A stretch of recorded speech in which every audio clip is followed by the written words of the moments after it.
Queridos hermanos y amigos, es un placer poder saludaros desde nuestro hogar. Hoy nos toca contemplar el texto del segundo libro de Samuel, capítulo 12, 1 al 15. Natán amonesta a David. Jehová envió a Natán a David, y viniendo a él le dijo: Había dos hombres en una ciudad, el uno rico y el otro pobre. El rico tenía numerosas ovejas y vacas, pero el pobre no tenía más que una sola corderita, y él la había comprado y criado, y crecía con él, con sus hijos juntamente, comiendo de su bocado y bebiendo de su vaso, durmiendo en su seno, y la tenía como a una hija. Y vino uno de camino al hombre rico, y éste no quiso tomar de sus ovejas y de sus vacas para guisar para el caminante que había venido a él, sino que tomó la oveja de aquel hombre pobre y la preparó para aquel que había venido a él. Entonces se encendió el furor de David en gran manera contra aquel hombre y dijo a Natán: Vive Jehová, que el que tal hizo es digno de muerte, y debe pagar la cordera con 4 tantos, porque hizo tal cosa y no tuvo misericordia. Entonces dijo Natán a David: Tú eres aquel hombre. Así ha dicho Jehová, Dios de Israel: Yo te ungí por rey sobre Israel, te libré de la mano de Saúl, y te di la casa de tu señor, las mujeres de tu señor en tu seno. Además te di la casa de Israel y de Judá, y si esto fuera poco, te habría añadido mucho más. ¿Por qué pues tuviste en poco la palabra de Jehová, haciendo lo malo delante de sus ojos? A Urías Eteo heriste a espada, y tomaste por mujer a su mujer, y a él lo mataste con la espada de los hijos de Amón. Por lo cual ahora no se apartará jamás de tu casa la espada, por cuanto me menospreciaste, y tomaste la mujer de Urías Eteo para que fuese tu mujer.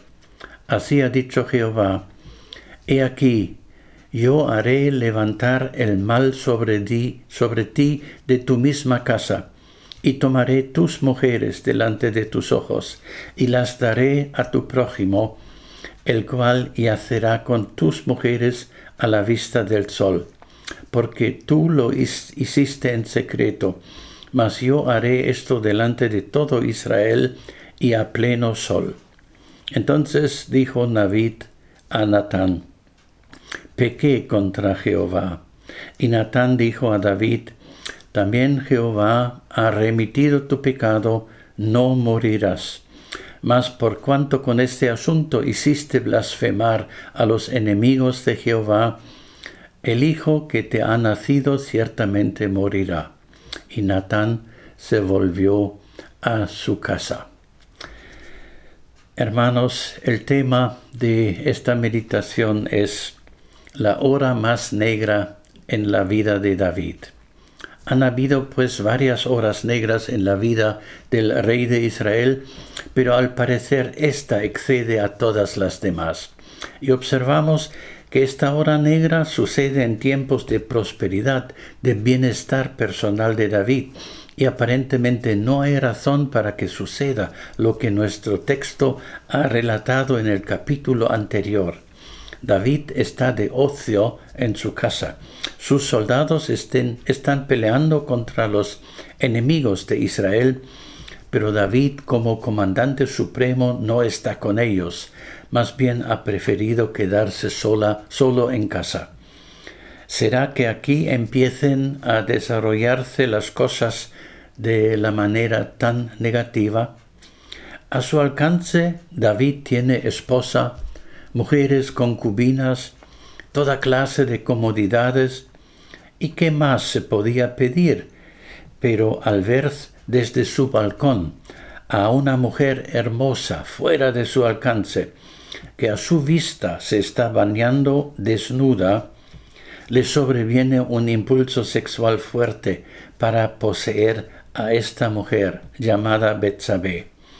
Una mujer casada con uno de sus soldados más confiables y fieles a su rey de nombre Urías, que ahorita está sirviendo como soldado en el frente de batalla. Bueno, no es hora de relatar los detalles de este acontecimiento en la vida de David, pues los conocemos de sobra. Primero hay adulterio, luego algo peor.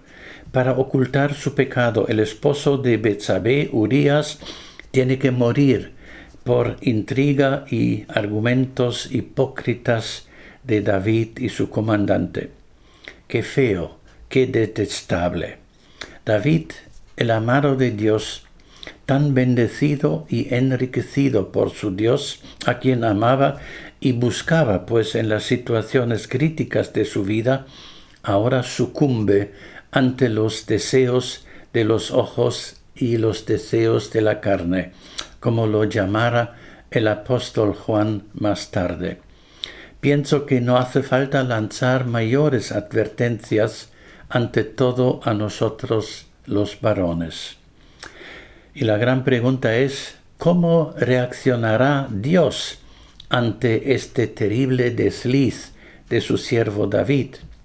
Buscaremos dos respuestas a esta pregunta.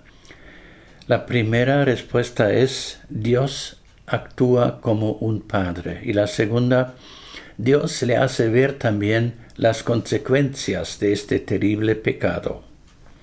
Primero, Dios reacciona como un padre. La confrontación de parte del profeta Natán se transforma en una confrontación divina, una confrontación personal de parte de Dios con David. El mensaje de Dios para David por medio de Natán le demostraría el significado del señorío y la paternidad de Dios en su vida. Dios habla a David con todo el derecho de un padre y señor. Usa el pronombre personal yo y enumera lo que ha hecho en la vida de David. Dios le había hecho rey, le había dado la casa de Saúl, le había dado Israel y Judá, una afirmación de todo lo que David poseía y que se lo debía a Dios. Y según la costumbre de aquel tiempo, al morir un rey, el sucesor heredaba también su harén. David tuvo el derecho de tomar la esposa y la concubina de Saúl, pero no hay indicios directos de que David lo hubiese hecho así. Dios había dado a David la casa de Israel y de Judá, que es una referencia a las riquezas que él poseía. Pero ahora desprecia toda la riqueza que Dios le había dado por el solo deseo de tener a Betsabé. Una gran equivocación. David poseía todo lo que una persona pudiera desear, sabiendo que era una bendición inmerecida. Sin embargo, desprecia toda esta bendición por satisfacer un deseo carnal que le estaba prohibido. Verdaderamente una hora muy negra en su vida. Y a pesar de todo lo que había recibido de Dios, David ahora menosprecia la palabra de Dios y hace lo malo ante sus ojos. El pecado es juzgado primeramente por ser una violación de la palabra de Dios. El pecado rompe las relaciones que han sido establecidas dentro del pacto con Dios. Es por esta razón que Dios habla con mucha pasión paternal a David. La violación de la palabra de Dios es un menosprecio a Dios mismo. David había actuado en contra de la justicia y el derecho, y la violación de la justicia y el derecho era una violación contra Dios, el justo y recto. Así que Dios, por medio de Natán, acusa a David de 3 pecados: haber matado a Urías, haber tomado la esposa de Urías y haber usado a los amonitas para que matasen a Urías. David es pues el principal autor de la muerte de Urías, pues él planeó y mandó ejecutar los planes que llevarían a Urías a la muerte, y toda la responsabilidad de la muerte de Urías cae pues sobre David. Además, comete traición al usar a un pueblo enemigo para causar la muerte de un fiel soldado llamado Urías. También David era pues responsable principal del adulterio, ya que él lo inició y lo hizo utilizando su posición de poder. Y Dios le envía al profeta Natán para hacerle entender la gravedad de este pecado. El hecho de contarle al rey una parábola, esta del rico y del pobre con su única corderita, es en sí una obra maestra, que apela a la sensibilidad de David, su sentido de justicia, y suscita en él las más profundas emociones. ¿Cómo es posible que alguien cometa tal atrocidad? Cuánta indignación sincera se nota en la reacción del rey ante este suceso deplorable. Vive Jehová, dice, que el tal que hizo esto es digno de muerte, y debe pagar la cordera con 4 tantos, porque hizo tal cosa, no tuvo misericordia. La divina pedagogía ha dado en el blanco. Tú eres aquel hombre. Las palabras de Natán son como un martillo que en un segundo destroza la autosuficiencia, la intocabilidad y las pretensiones falsas de David. Son como un rayo que quema toda la autocomplacencia del rey y le deja realmente desnudo ante su Dios, que ha visto todo y que sin embargo le trata aquí como un padre que intenta corregir a un hijo desobediente y malhechor. David entiende de inmediato el mensaje del profeta y muestra arrepentimiento, pues su conciencia ha sido despertada por el Espíritu Santo. Ya no dice una sola palabra para excusar, empequeñecer o alivianar su pecado, sino lo confiesa libremente. Y cuando dice he pecado, Natán se da cuenta que es un verdadero arrepentimiento y le asegura que su pecado ha sido perdonado. Hermanos y amigos, es probable que poco después David compusiera el Salmo 51, en el cual expresa ampliamente su congoja, su desesperación, pero también la certeza del perdón divino. Dios le ha perdonado, y sin embargo las consecuencias de su terrible pecado lo van a acompañar de aquí en adelante durante toda su vida.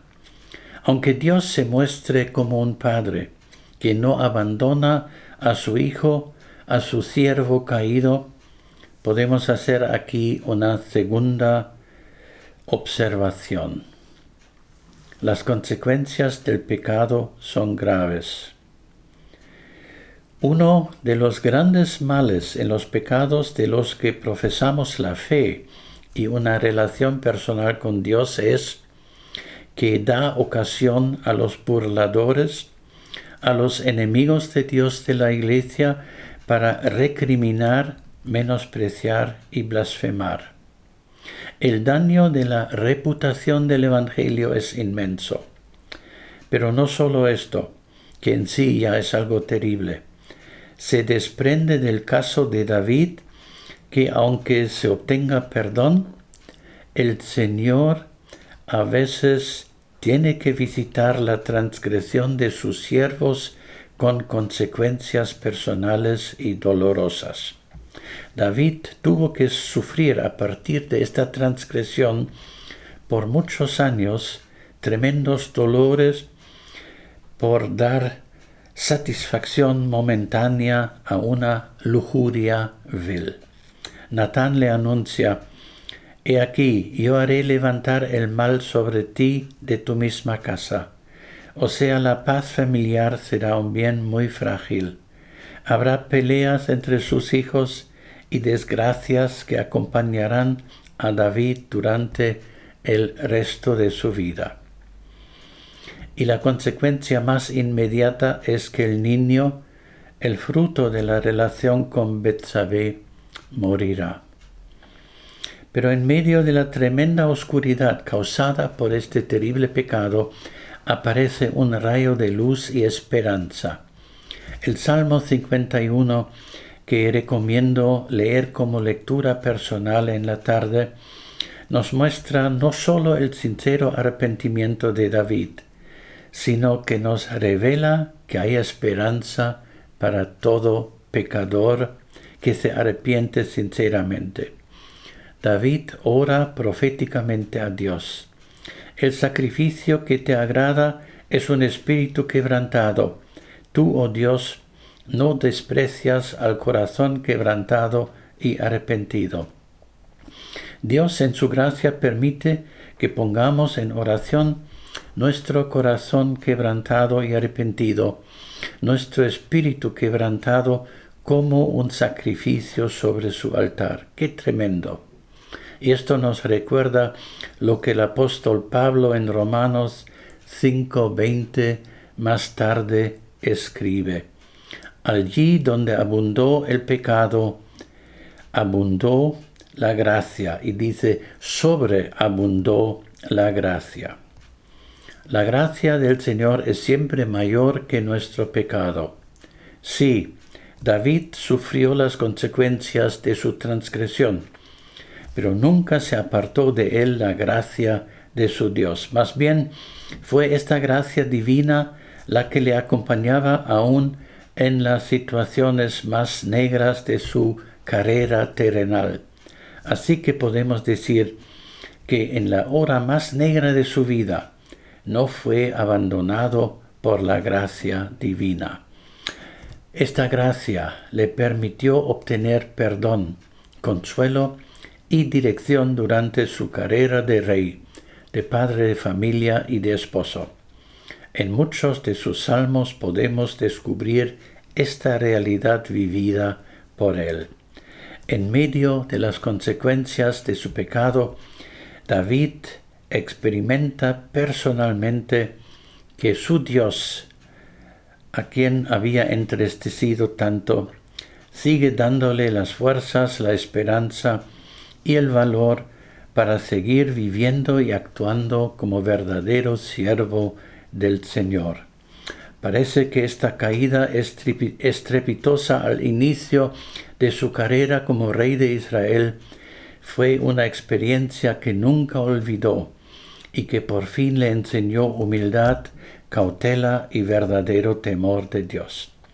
Pero fue ante todo la grandeza de la gracia divina que impregnó su concepto de Dios. Así que en los salmos de David descubrimos una muchedumbre de facetas de culpa, perdón, esperanza y consuelo que hablan también a nuestro corazón. Hermanos, hay esperanza aún para el más vil pecador que acude a Dios en el nombre de Jesucristo.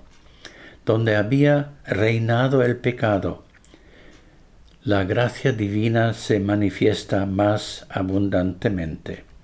Donde abundó el pecado, la gracia divina sobreabundó. Esta es la experiencia que os deseo a cada uno de vosotros. Amén.